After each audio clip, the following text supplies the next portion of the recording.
siin ikka soojad ilmad või? Oi, ära tapab. Järves saab ikka ujuda ka või? Poisid siin ujuvad, mina ei ole õnnestunud ujuma õppida. No mina ujun ka vee all. Sina oskad ujuda või? Vee all jah, aga vee peal. Jah. Sinule ka muidu ratastool, jah? On küll, ainult see jäi autosse. Jah. Ratastoolis on pisut alt lepist üles tulla. Ma käin muidu kodus ulan kogu aeg ringi. Rallid ringi, jah? No vähemalt siis ei ura, kui ma käin. Ja. Aga praegu ma paranen hoopis, nii et ei käi. Kaapid tehtud, jah? Pulk löödi sisse. Pulk, jah. Jah, aga kas teil on olnud ka mingi perioodi, kus te olete nagu ilma ratastoolita pidanud hakkama saama? Või on see ratastool alati olnud? Ma olin kuskil vist 16-aastane ja siis mul enam need luud ei murdunud nii tihti. Vaata, kui ma olin laps, siis mul oli hästi palju, mul oli mitu luumurdu aastas. Aga siis, kui ma hakkasin täiskasvanuks saama, siis mul jäi vähemaks. Ja siis ma õppisin karkudel käima. Lugesin jah, et õhtu vähe. Jah, ja siis ma ei võinud arvestanud üle 20 aasta kõvasti, et käisin karkudega. Tuli. Ja oli ikka kumba, kui sa peaksid ühe valima ja kui sa saaksid mõlemad, kumma sa valiksid, ratastooli või kargud? No ikka karkudega. Rohkem vabadust. Karkudega pääseb igale poole. Kas teil siis väiksena olla oli nagu, kumb teil on olla nagu kergem, et noorem, selline täiskasvanu või praegu, et kumb neist oli kõige kergem aeg ja kumb neist oli kõige raskem aeg? Päris raske küsimus. Aitäh. Kui ma väike olin, siis ma tahtsin päris terveks saada. Aga ma ei tea. Olen selle haigusega nagu võitlen või et kõige kiuste nagu ikka, et hakkama saaks. Et mõlema käega. Ma ei oskagi võrrelda, et. Aga nagu kas teie lapse sünnitamine oli nagu teile selline pisut raskem või nagu selline normaalne sünnitus? No, selles mõttes raskem jah, et arstid aitasid, tegid keisrilõike, ma ei tea, kas sa tead sellest? Tean küll, pannakse magama. Jah, pannakse magama ja sest karditi, et mul lähevad luud katki muidu pingutusest. Aga ei, saite väga ilusa ja tubli tütruku, nii palju kui mina olen kuulnud. Aga kuidas teie nagu nooruspõlv oli see nagu kergem või raskem kui praegu? Või ma hakkan juba ennast kordetama.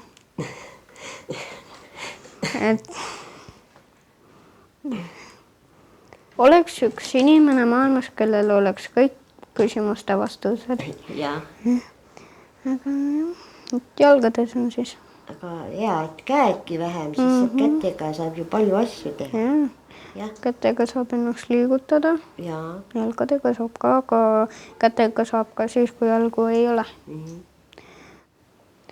Aga jah. Ja mis teil tuleviku jaoks plaanid on?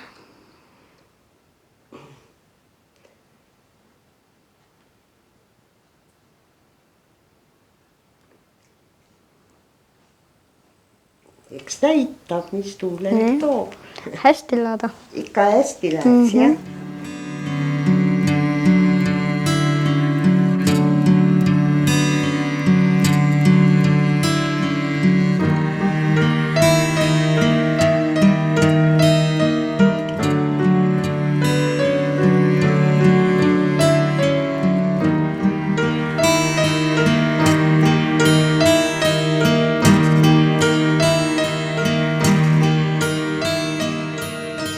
Mis on teie arvates elu eesmärk? No, elu eesmärk on, minu arvates elu eesmärk on armastus. Armastus, mis läheb muidugi esiteks selle poole, kes on meid loonud ja armastanud ja meid tahtnud. Ja siis meie kuidagi anname talle tagasi natukene seda armastust, mida me oleme saanud. Ja siis armastus täiste vastu, sest see, mis teeb sind õnnelikuks kõige rohkem, see on võib-olla see, kui see on võib-olla täiste võim. See, kui sa teed teised õnnelikumaks ja seetõttu igal inimesel on oma pere ja pere tähendab seda, et meie ei ole loodud selleks, et olla igaüks oma korteris või oma elus eraldi, vaid me oleme pere. Kas teie arvates on inimene Jumalaga võrdne või inimene madalamal positsioonil kui Jumal? Noh, tähendab, kuidas öelda, kui keegi on sind loodud, siis kui sa oled olemas sellepärast, et keegi on leidnud, et see on hea, et sa oleksid olemas ja on sind armastanud ja on sulle kõik andnud, mis sul on olemas, siis paratamatult ütleme, sa sõltud temast. Ja selles mõttes võib öelda, et olemuslikult Jumala ja inimese vahel on väga suur distants. Ja nii suur, et tegelikult meie ise ei näe Jumalat, aga tema näeb meid kogu aeg. Meie ei tea, mida ta mõtleb, aga tema näeb meie südames kõik seda, mida meie mõtleme. Ja seetõttu on ainult üks sild, mis ühendab meid ja see on just Jumala armastus. Aga samas, miks on maailmas näiteks ühtedel inimestel läheb paremini õnne mõttes ja teistel läheb halvemini? Miks niimoodi on? Ma arvan, et peab ka arvestama sellega, mida tähendab, et midagi läheb paremini ja midagi läheb halvemini. Muidugi see, mida meie näeme inimeste elust, see on ainult nagu väline asi. See on ainult see, mida meie näeme ja see, mida meie näeme väga lühikese aja jooksul. Aga tegelikult inimene, ühel hetkel ta algab muidugi, tema elu algab, aga ta ei lõpe kunagi. Seetõttu ja see aeg, mida meie elame maa peal, see on selline nagu prooviaeg. Ja seetõttu see, millistes tingimustes meie siin elame, muidugi see on tähtis, aga samas see on ainult üks väike osa meie elust. Nii et ma olen kindel, et Jumal armastab võrdselt igat inimest. See, mis sai trükitud aastal, see on Luteri kiriku peapiiskopi kingitus. Sai trükitud aastal 1739. See on selline hästi vana eesti keel. See oli täiesti esimene. Siis on Johannese evangeeliumist.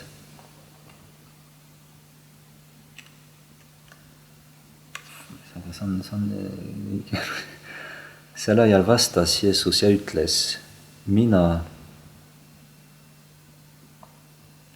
Kas sa seda lugema, ma ei saa aru. Kus? Sind ja siis mina ei saa aru, see on selline Trükk. Siis taeva ja maa issand, et sina seda targade ja mõistlikude eest oled ära petnud. Ma niimoodi ongi. Ja oled seda väeditille teada andnud. Ma ei tea, kas ma siit läbi mahun. Ja proovi muidu, et me teeme. Aitäh.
siis küsimuste juurde, et mida sa nagu mäletad siin üles kasvamisest, et mis on põnevad seiklused kindlasti on olnud ja äkki räägiksid?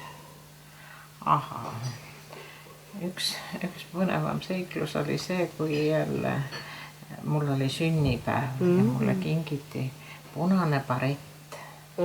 Aga kuhu siis selle baretiga ikka minna oli, läksin mere äärde, läksin sinna laidude peale. Aga see on ju juunikuu, linnupesad on seal ja siis tuli need tiirandid või ühesõnaga need väiksed tiirud, väikesed kajaka moodi linnud ja need tulid ja hakkasid mul pähe taguma ja vähe sellest nad tegid hunniku ka veel pähe ja mu uus barett oli rikutud. Kui vanaks sa siis said, kui barett? Noh, ma olin ikka eelkooliealine, aga ma täpselt vanust ei oska öelda, aga niisugune lugu oli. Kuidas siis ka koolis käia oli pikk maa kõndida? Koolis oli siit on, ma olen käinud 2 koolis, Vatlas ja Nehatus. Ja Vatlasse on 10 kilomeetrit. Ja hobusega viidi esmaspäeva hommikul vara ja siis laupäevtu käidi järel, ega siis ei olnud 2 vaba päeva nädalas.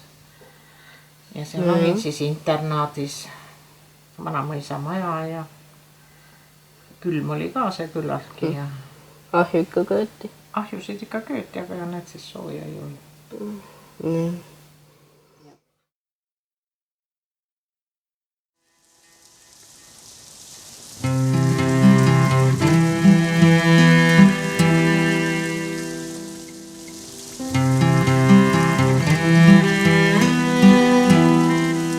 See inimene, keda sa lähed intervjueerima ja kellega sa lähed kohtuma, on samasugune inimene.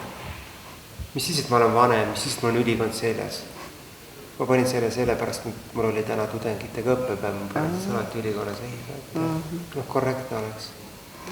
Isegi kui sa läheksid peaministrit või presidenti intervjueerima, jäta meelde, et mitte sina ei pea olema närvis.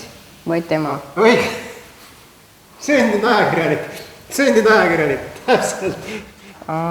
Mis teemast meeldib sulle kõige rohkem kirjutada peale spordi? Miks sa arvad, et mu spordist meeldib kirjutada? Sa rääkisid, et sa tahtsid saada spordiajakirjanik. See oli minevikus panid tähele, jah. Okei, siis mis teemast sulle meeldib kirjutada? Kaasa arvatud spordist? Hästi, ma norisin su kallal veidikene, aga see käib jälle ameti juurde, et ega inimesed võivadki sinuga teinekord norida. Tead, kõige tähtsam on see, et see sulle endale huvi pakuks. See ei ole üldse oluline. Sa võid kirjutada, kõige tähtsam on üldse kogu ajakirjaniku töö juures, et sa ise pead ka sellest vaimustuma. Vaimustumine on nagu liiga palju, sest sa ei tohi. Kui sa vaimustud, siis sa kaotad kriitilise meele ära. Aga sa pead tundma entusiasmi. Huvi. Ja kui sa lähed, et näiteks sul ei ole endal head ideed, millest teha. Ja siis toimetuse juht ütleb, et sina, sul ideed on, ei olnud. Ja siis toimetuse juht mõtleb, et mis ma tahan, mul oli mingi idee. Ütleb, mine tee seda. Ja see ei ole tavaliselt selline idee, mis sind vaimustab. See ei ole sellepärast, et see parimad ideed on ta nii ise ära teinud või kellelegi jaganud. Ja see on lõppude lõpuks sulle võõras idee. Ja, et sa nagu ei ole selle peale tulnud. Ja see ei pruugi sind üldse huvitada, see võib talle olla huvitav. Aga kõige tähtsam ongi see, et sa leiad selle, mis sind ennast huvitab ja teed seda. Ja sellepärast ongi see amet huvitav. Et siin, kui sind midagi huvitab, üksteist kõik on see, miks täna paistab päike ja homme sajab vihma või miks täna keegi tegi niisuguse ja homme teistsuguse muusikalise palave etteaste, siis sul on vabadus seda teha. Ja muidugi tänapäeval on pinget tekitav ka see, et sa pead mõtlema, kust ma selliseid põnevaid lugusid siis saan. Leian, ja. Muidugi vahest peab ja vahest leiad kullaaugu. Üliarva muideks, sa arvad, lood maas vedelevad, ei vedele maas. Ja.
aga kuidas see etendus nagu, kuidas selle etenduse idee peale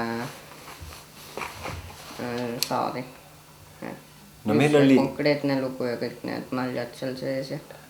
No konkreetne lugu tegelikult, kui sa nüüd vaatasid, siis kui pealkirja võrrelda sellega, mis sa nägid, siis on pisikene nihe sees, ehk siis Piipetud köögis, et köök oli meil nii-öelda seal sirmi taga tegelikult. Me esialgne idee oli see, et me olemegi köögis, päris köögis ja et siis see nii-öelda söögisaal on siis sirmi taga. Aga kui me hakkasime proovima, siis me hästi palju improviseerisime, kuna meil teksti ei ole ja ka ei ole alusmaterjali, mille järgi nagu näpuga järgi ajada. Meil oli lavastaja abiks Soomest, Linne Happonen. Teda me teadsime väga hästi, kuna me käisime samas koolis temaga Kopenhaagenis. Ja siis improvisatsiooni käigus sündis hoopis niimoodi, et köök jäi hoopis sirmi taha ja see söögisaal tuli sinna ja me ingliskeelse pealkirja oleme ära muutnud. Et see on Piipetud at dinner ehk siis nagu õhtusöögil. Aga jah. Ja kõik need naljad sündisid nii-öelda improvisatsiooni käigus ehk siis proovi käigus. Et see võib olla päris lõbus seda näidendit nagu alustada, et põhiliselt peaaegu mitte millestki teha selline suur vahva näidend. Ja lõbus on, kuigi ma mäletan Eino Baskin alati ütles oma teatriproovides, et ei ole, väga hea ei ole, kui liiga palju proovis naerame, siis ei ole naljakas, tal on nii palju kogemust. Et siis ei pruugi tulla naljakas, kui endal liiga naljakas on. Aga ma mäletan, et lavastaja pidi kõvasti vaeva nägema, et mitte väga palju itsitada ja ta paljudes kohtades pidime ka loobuma, sest et muidu oleks liiga pikaks läinud ja muidu oleks mõned kohad läinud lohisema, nii et mõned nii-öelda vinjetid on ka koos publikuga, ehk siis kui koos publikuga hakkad mängima, siis on tekkinud ka sealt. Aga kas teil on ka nagu rollimudel või et lihtsalt see näiden, mis äsja nägin, sarnanes väga palju Mr. Beaniga, et kas ta on nagu mingi rollimudel või see inspiratsioon või midagi? No rollimudel on tegelikult hästi tugevasti olemas, kuna meile kõikide etenduse pealkirjad on ka kas Piipetud marsil või Piipetud kinos või Piipetud köögis või Piipetud kontserdil. Ehk meil on need samad tegelased kogu aeg, ainult eri olukordades. Ehk me oleme nüüd siis juba 12 aasta jooksul nagu nullist neid tüpaaže või karakterid või rolle nagu arendanud ja selliseks nad on muutunud, nagu nad on ja me ei raatsi neist enam loobuda, me hea meelega paneme neid lihtsalt uutesse situatsioonidesse. Näed sa, see on klouni nina, seda sa võid proovida, sa võid vaadata, ma räägin sulle, kuidas oli meiega. Vaata üles korraks. Tipp-topp. Nagu päris. Mina arvan, et nende ninad on pehmed. Selle me saime ühe Ameerika klooni käest. Ja ta andis meile ka aadressi kaasa, kust neid tehakse seal Ameerikas, aga ma olen selle ära kaotanud. Aga see on, kuna ta on kummist ja paksust kummist, siis on ta väga hästi vastu pidanud. Nii et me olemegi sellega juba aastaid teinud. Vahvad ninad. Jah, vaata, kas see sulle sobib, proovi. Tal peaksid olema väga hea.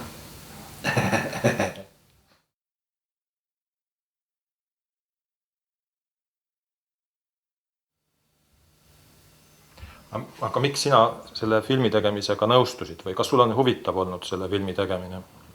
Kindlasti on mul väga huvitav olnud see, kas või selles mõttes, et ma olen saanud nii paljude huvitavate inimestega kohtuda ja sinuga kohtuda ja igal pool käia ja kohtades, kus ma pole näiteks varem käinud, näiteks siin ja siis veel mõned kohad.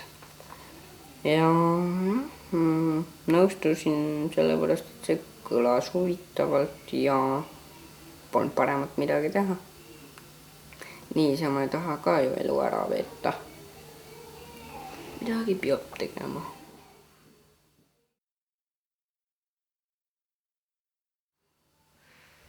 Jaa. Kas on teada, mis selle filmi pealkiri võiks olla või midagi? Selle filmi pealkiri on Taavi kui Taavi ise. Ahah. Nii ilusad kohad ja inimesed on ka toredad, väga toredad. Mis nüüd plaanis? Lähme koju. Okei. Mulle kõlbab.